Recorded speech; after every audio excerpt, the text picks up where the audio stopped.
mais poderoso de todo o universo caiu. Gás foi finalmente derrotado. Pô, o Gás precisa ser derrotado, tá demais, né? Quem que deu o golpe final nele, sabe quem foi? Foi o Granorá. Vamos ver isso agora.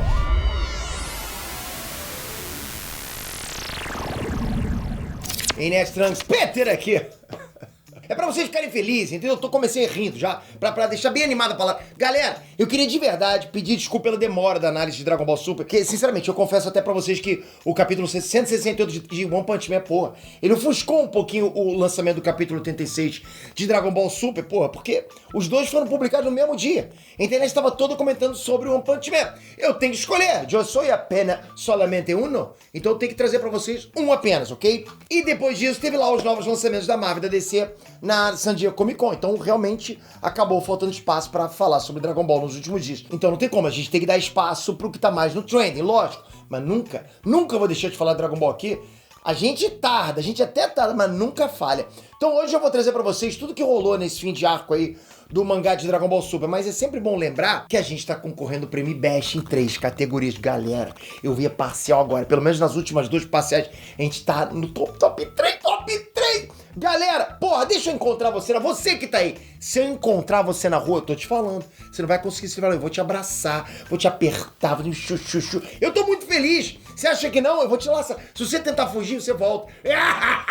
Eu vou te laçar porque eu tô muito feliz. Vou deixar o link aqui embaixo pra você dar um votinho, né? Se você não votou, dá um votinho, pô. Não adianta, agora se você já votou, não adianta mais voltar porque já votou. Mas na segunda etapa, se a gente passar, né, pros top 3, aí eu vou ter que pedir vocês, não vou ter que dar aquela incomodadinha. Mas galera, obrigado de coração. É muita felicidade. São 3 categorias, tá aqui embaixo. Porra, obrigado, galera. Vamos lá. Bom, bora lembrar que no último capítulo foi confirmado que o Gás, ele poderia sacrificar tempo de vida dele em troca de poder, como a gente já havia especulado numa teoria, ou seja, acertamos, ok? Teoria cravada na mosca. Vocês falam, Pedro, não entende nada de Goku. Isso é mentira, né? Como é que eu não entendo nada de Goku? Eu sei que o nome dele é Goku, então alguma coisinha eu entendo, concorda? Bom, depois que o Gás fez isso, tá? Ele ficou com aspecto de idoso. Para com a piadinha, vê lá, hein? Mas a gente sabe como é que idoso é em anime, não é verdade? Ou ele é tarado pra caramba, ou ele é forte pra caramba. E no caso do Gás, ele ficou forte pra caramba. Eu sou os dois, né? Coisa louca. Ele já era o guerreiro mais poderoso do universo, mas agora ele ficou tão forte que começou a massacrar o Goku de várias formas diferentes. Porra, ó, só pra vocês terem uma ideia, o poder do Gás ficou tão grande que, segundo ele próprio, tá, o poder dele se dissociou do corpo. Ou seja, é como se o poder do Gás tivesse ganho vida própria. Como se não fosse mais uma extensão do corpo dele. Porra, casca grossa é isso, né? Eu não sei o que significa, mas é maneiro pra caramba. Cada soco que o Gás dava era feito com uma mão gigante, feita de ki puro. Tipo a Miss Marvel, né?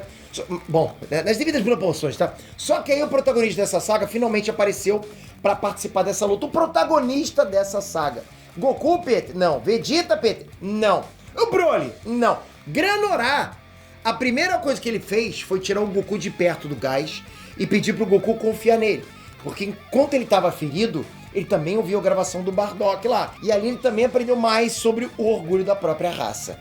Então, o Goku e o Granorá decidem trabalhar em equipe. O Goku enfrentaria o Gás para ganhar tempo, enquanto o Granorá acumularia energia no ataque mais poderoso dele. E não podia ser diferente.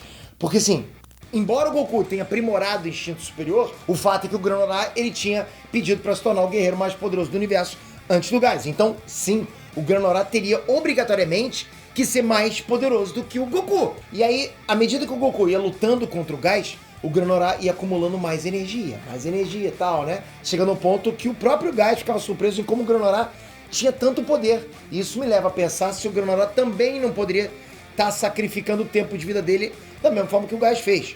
Mas isso é especulação. Especulei, achismo. O Gás fica preocupado, então ele se livra logo do Goku. Mas quando ele tá prestes a atacar o Granorá, eis que o Vegeta surge e dá uma cabeçada no Gás. E dá um grito. O que ele grita pro Granorá? Ó o Gás! Não, poderia ser, né? Mas ele grita pro Granorá atirar logo. Presta atenção. Até a Maki e o Oil entram na briga. Só que os dois são colocados pra dormir com hipnose pelo Monaito. Só que ainda tem um problema, tá? O Granorá acumulou tanta energia que se ele atingir o Gás no chão, o planeta inteiro pode ficar em pedaços. E com a história do Granorá de ter visto o planeta natal dele sendo devastado pelo Freeza e pelos Saiyajins lá da época, A última coisa que ele iria querer era causar a destruição do planeta natal dele, né? Ele não vai querer que isso aconteça. Eis então que mais uma vez o Goku desperta e pela segunda vez na história ele usa o Suzano dele. Suzano, galera, pra caraca, com chakra. Não, com chakra não, com Ki. Ki. Galera, que fique claro pra vocês, só tô chamando de Suzano porque essa é a referência mais óbvia, né? A gente não sabe o nome dessa técnica, mas basicamente Goku invocou um Gokuzord gigante que agarrou o gás com a mão e jogou ele pro alto. Como ele tava muito longe, o Granolah tava tendo dificuldade de mirar. Até porque os olhos dele ainda estavam bem feridos, né? Mas o Otomiro, né, aquele robô lá dele, ajudou ele a mirar. E ele atingiu o gás com um mega ataque poderoso, finalizando ele. Isso foi tudo que aconteceu nesse mangá, mas eu me sinto obrigado a comentar algumas coisas. A primeira é, isso não tá com cara de final de saga. Quando a gente percebe todo esse background por trás dessa luta, a gente percebe que o Gás não é o grande vilão dessa história, ele é só o cão de guarda do Gita. O verdadeiro vilão é o Eric. Então não é possível que essa saga realmente tenha acabado. Essa saga tem que acabar com o fim do Eric, não com o fim do Gás. Então como será que o Eric pode continuar agora que o guerreiro mais poderoso dele foi derrotado? Na minha opinião, não deve ter sido à toa que o Eric comprou o OG-73 que o Granolah capturou logo depois da saga do Moro, tá? E lembrando que o OG-73 tem a habilidade de copiar o poder de qualquer um que ele toque o pescoço. E lembrando que o Eric fez um outro desejo ao dragão Torombo, né? Pô, que nome louco, né? Então pode ser que o Eric tenha implantado nele próprio o braço do OG-73. E agora que o Gás está com a vida super condensada, né, limitada, ele vai usar essa habilidade para roubar o poder dele. Resumindo, o Eric vai se tornar o guerreiro mais poderoso do universo sem essa limitação de sofrer envelhecimento acelerado. Já pensou nisso? E eu confesso para vocês que se isso acontecer, eu não faço ideia de como que o Goku, o Vegeta e o Granolah vão vencer ele sem uma grande forçada no roteiro. Precisa aí de um Super Saiyajin 9 pra conseguir vencer um cara desse. Fora isso, eu achei que a volta do Gokuzord foi uma boa.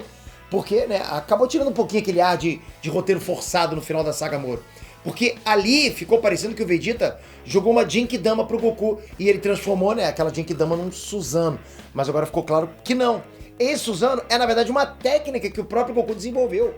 E por isso mesmo pode ter certeza que o Goku vai usar ela cada vez mais daqui pra frente. O Goku tá virando um leque gigantesco de poderes. Impressionante, né? Agora vem um comentário meu em defesa dessa saga que eu acho que tem alguns fãs que estão pegando talvez um pouco pesado demais, tá? Eu vi algumas publicações dizendo que não parece que o Goku estava enfrentando o guerreiro mais poderoso do universo, porque a destruição ambiente era ridículo, né? Não era como na saga Moro, que a própria galáxia estava sob risco de explodir. Bom, esse é o argumento deles. Mas, galera, eu acho que todo o contexto dessa saga e a própria forma que o Granolah venceu o Gás já responde isso. A luta aconteceu onde? Exatamente no planeta Cereal. O planeta Cereal é o planeta de quem? Do Granolah. Granola, né? Granola Cereal. E quem que reconstruiu o planeta Cereal? Os Gita. Galera, o planeta Cereal é negócio pro Gita. Eles deixaram claro desde o início que eles são a empreiteira que presta serviço ao Freeza em troca de dinheiro. Qual é o interesse deles em destruir o planeta? É óbvio que a luta seria limitada a regiões pequenas e não ao planeta inteiro. E o simples fato do Granolah ter esperado o Gás ser jogado pro alto para tirar o super ataque dele para não prejudicar o planeta é só mais uma prova disso. Tanto o Granolah quanto o Gita tentaram preservar o planeta o tempo inteiro. O tempo inteiro não queriam prejudicar o planeta. Eu respeito totalmente quem acha que precisava de mais destruição em massa. Eu gosto disso também, pra caramba, né? Mas eu precisava dizer isso porque realmente há muita gente reclamando de uma coisa que estava explícita desde o início dessa saga. Essa saga foi melhor? Não, tá longe de ser. Mas eu acho sim que ela tá sendo uma boa saga de transição. Até pra apresentar pra gente os novos poderes do Goku e do Vegeta. O que você achou dessa saga como um todo? Você acha que agora tem que ampliar os poderes do Goku para enfrentar um personagem como o Eric? Se ele vier desse jeito que a gente tá pensando, comenta aqui embaixo. E não esquece, deixei aqui embaixo o link do Ibest. É um voto, é de graça, paga nada. Você usa o teu cadastro do Facebook, do Google, do Apple ID. Só clicar no botão, clicar em outro, pronto, tá votado. 3 categorias. Se vocês fizerem isso, a gente tem chance, galera. Pra caraca, vocês estão ajudando a gente aqui a conseguir esse prêmio. Porra, muito obrigado. Obrigado de coração, de verdade. Eu não sei mais o que eu posso fazer, né? Tô numa tela, não dá pra fazer. Se eu pudesse sair, te abraçava, né? Tamo junto sempre. Toca aqui agora, se inscreve no canal, ativa o sininho. Porra, é bom demais, não tá coçando o nariz aqui. Mas é bom demais o que a gente tá fazendo. Galera, que maneiro isso tudo, né? Eu sei que vocês estão pensando, Pedro, você tá falando do que agora? Não tem nada pra falar. Mas eu tô feliz, de verdade. Tô feliz de ter você aqui, com o sininho ativado. Espero você no próximo vídeo. Casca grossa como sempre. Até a próxima. Fui!